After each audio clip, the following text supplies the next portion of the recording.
Good evening everyone. आज हम discuss करेंगे rational numbers and their decimal expansions. Rational numbers के बेस पे कुछ रिजल्ट्स हैं जिनको हम आज डिस्कस करेंगे और उसके रिलेटेड कुछ questions. Today's topic is very much important for the exam point of view. Part 4 में मैंने डिस्कस किया इरेशनल नंबर्स के बारे में और उन्हें हम कैसे प्रूव कर सकते हैं कि कोई नंबर इरेशनल नंबर है। तो आज हम डिस्कस करते हैं rational numbers and their decimal expansions के बारे में। फर्स्ट ऑफ ऑल जो रिजल्ट है इम्पॉर्टेंट, रैशनल नंबर्स को हम एक तो वो थे जिन्हें हम p/q फॉर्म में लिख सकते हैं, where p and q both belongs to integers and q should be non zero. Rational numbers की अनदर डेफिनेशन क्या है, that rational numbers have either terminating decimal expansion और non terminating repeating decimal expansion. Rational numbers को आपने पढ़ा भी होगा 9th standard में कि रैशनल नंबर्स को हम इस वे में भी एक्सप्लेन करते हैं कि कोई नंबर अगर वो जिसकी टर्मिनेटिंग डेसिमल एक्सपेंशन हो, टर्मिनेटिंग मतलब जो ख़त्म हो जाए, जो पूरा डिवाइड हो जाए, जो रिमाइंडर 0 दे, और non terminating repeating decimal expansion मतलब या तो वो पूरा डिवाइड हो जाए या फिर अगर पूरा डिवाइड नहीं हो रहा तो उसकी डेसिमल एक्सपेंशन जो है वो कुछ टाइम बाद, कुछ नंबर्स बाद रिपीट होनी स्टार्ट हो जाए, तो उसको हम बोलेंगे नॉन टर्मिनेटिंग, मतलब ख़त्म ना होना बट रिपीटिंग, कि वो रिपीट करे, राइट। ज़्यादा आपको अगर कुछ नहीं समझ में आ रहा है अभी तो आगे क्वेश्चंस करेंगे तो उससे अच्छे से क्लियर हो जाएगा। सो रैशनल नंबर्स या तो वो जिनकी टर्मिनेटिंग डेसिमल एक्सपेंशन होती है या फिर non terminating repeating decimal expansion हो, right. This is the another definition of the rational numbers. Second result है हमारे पास जिसको हम क्वेश्चंस में यूज करेंगे कि अगर x कोई रैशनल नंबर है तो उसकी और हमें गिवन है कि x की डेसिमल एक्सपेंशन जो है वो टर्मिनेट हो रही है, वो खत्म हो रही है, देन उस रैशनल नंबर को हम उस p/q फॉर्म में लिख सकते हैं, where p and q both are integers and q की जो प्राइम फैक्टराइजेशन होगी, यहाँ पे जो q की प्राइम फैक्टराइजेशन होगी that is of the form 2n and 5m।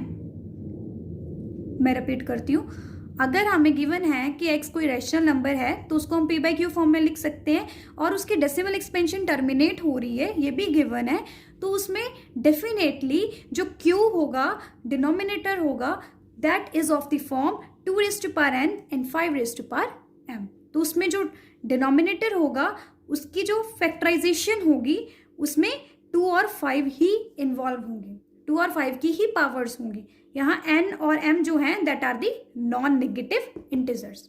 वो क्या है? Non negative integers, right.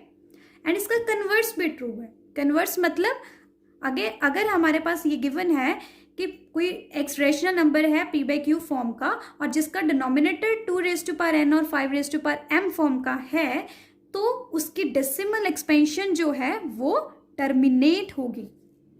यही हमें क्वेश्चंस आगे डिस्कस करने हैं कि किन रैशनल नंबर्स की डेसिमल एक्सपेंशन टर्मिनेट हो रही है, किन की नहीं हो रही। तो उसमें हम ये रिजल्ट यूज करेंगे, कैसे प्रूव करेंगे कि अगर हमारे पास उस रैशनल नंबर का डिनोमिनेटर जो है वो इस फॉर्म का है 2n 5m, देन उसकी डेसिमल एक्सपेंशन जो है वो टर्मिनेट करेगी, राइट।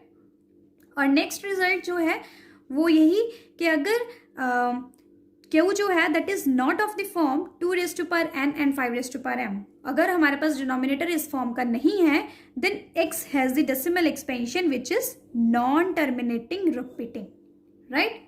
तो अगर Q हमारा इस फॉर्म का नहीं है तो उसकी जो डेसिमल एक्सपेंशन होगी that is non terminating repeating. बस यही हमने क्वेश्चंस में यूज करना है रिजल्ट, ओके। सो नेक्स्ट हम क्वेश्चंस देखते हैं। फर्स्ट क्वेश्चन है, विदाउट परफॉर्मिंग लॉन्ग डिवीजन, मतलब डिवाइड करके चेक करने की बजाय एक तो वे यही है कि हम चेक कर सकते हैं कि इसकी डेसिमल एक्सपेंशन रिपीट हो रही है या नहीं, अगर हमारे पास वो पूरा डिवाइड हो जाए या ना हो। अनदर वे वो कह रहे हैं कि चेक करना है बिना लॉन्ग डिवीजन मेथड से कि कैसे हम किसी रैशनल नंबर को टर्मिनेटिंग डेसिमल एक्सपेंशन या फिर non terminating repeating decimal expansion है उसकी, राइट। तो हम कैसे चेक करेंगे? ये रैशनल नंबर है क्लियरली, राइट। तो इसका डिनोमिनेटर सबसे पहले देखते हैं। q is equals to 3125। हमें सिर्फ डिनोमिनेटर चेक करना है कि वो 2 रेज़ टू पावर n और 5 रेज़ टू पावर m की फॉर्म का है। तो उसके लिए हम क्या करेंगे, इसकी प्राइम फैक्टराइजेशन। तो 3125 की जब मैं प्राइम फैक्टराइजेशन करूंगी, दैट वुड बी 5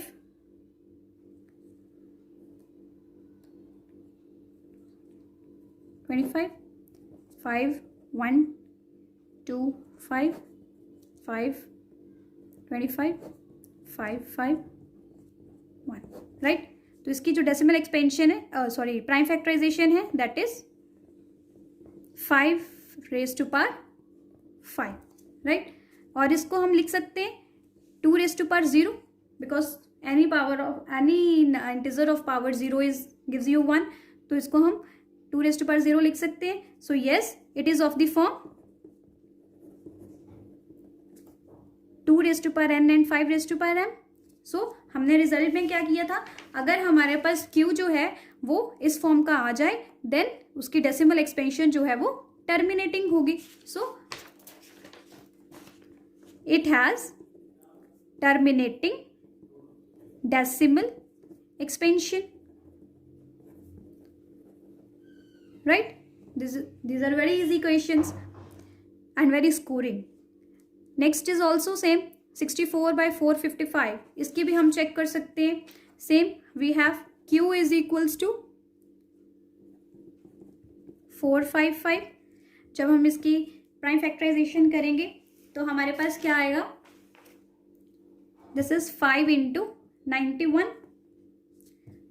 अब क्लियरली यहाँ 5 रेज़ टू पावर 1 तो है, बट 2 रेज़ टू पावर कुछ नहीं है, 91 है। So it is not of the form 2 raise to power n and 5 raise to power m. So it has non-terminating decimal expansion. So ये थे हमारे questions that are related to our exercise, result. Okay. ये तो था कि कैसे हम check कर सकते हैं कि किसी भी रैशनल नंबर की जो डेसिमल एक्सपेंशन है वो टर्मिनेटिंग है या नॉन टर्मिनेटिंग। नेक्स्ट हमारे पास आते हैं कि डेसिमल एक्सपेंशन अगर हमें लिखनी हो जिनकी टर्मिनेटिंग डेसिमल एक्सपेंशन है तो वो हम कैसे लिख सकते हैं। जैसे ये हमारे पास क्वेश्चन है फर्स्ट, हमने इसकी चेक की ना अभी अभी कि this have terminating decimal expansion. So इसको हम कैसे लिख सकते हैं, 13/3125 हमने लिखा 13/5 रेज़ टू पावर 5, यही था। बट हमें क्या चाहिए, डेसिमल एक्सपेंशन लिखने के लिए हमें बेस 10 चाहिए, मतलब डिनोमिनेटर 10 चाहिए। डिनोमिनेटर 10 बनाने के लिए मुझे यहाँ 2 रेज़ टू पावर 5 के साथ multiply and 2 raise to power 5 के साथ डिवाइड करना पड़ेगा, राइट। जो हमारे पास नहीं होगा, जितना हमारे पास 2 या 5 चाहिए उनके साथ हम मल्टीप्लाई और डिवाइड कर लेंगे। तो हमारे पास ये आया 13 into 2 raise to power 5 upon 10 raise to power 5। So इसको हम जब कैलकुलेट करेंगे we get 416 upon 10 raise to power 5. So this gives you 0.00416. So this is the decimal expansion of this rational number. So इस इतने easy way से हम किसी भी रैशनल नंबर की डेसिमल एक्सपेंशन को फाइंड आउट कर सकते हैं। सिमिलरली 17/8 को हम क्या लिख सकते हैं, 17/2 क्यूब। अब हमें क्या चाहिए 10 बनाने के लिए 5, तो हम 5 क्यूब के साथ मल्टीप्लाई और 5 क्यूब के साथ डिवाइड करेंगे। वी गेट, जब हम इसको कैलकुलेट करेंगे 2125 upon 10 raise to power 3. So we get 2.125 is the decimal expansion for this. So ये थे हमारे equations related to the rational numbers and its decimal expansion. Thank you.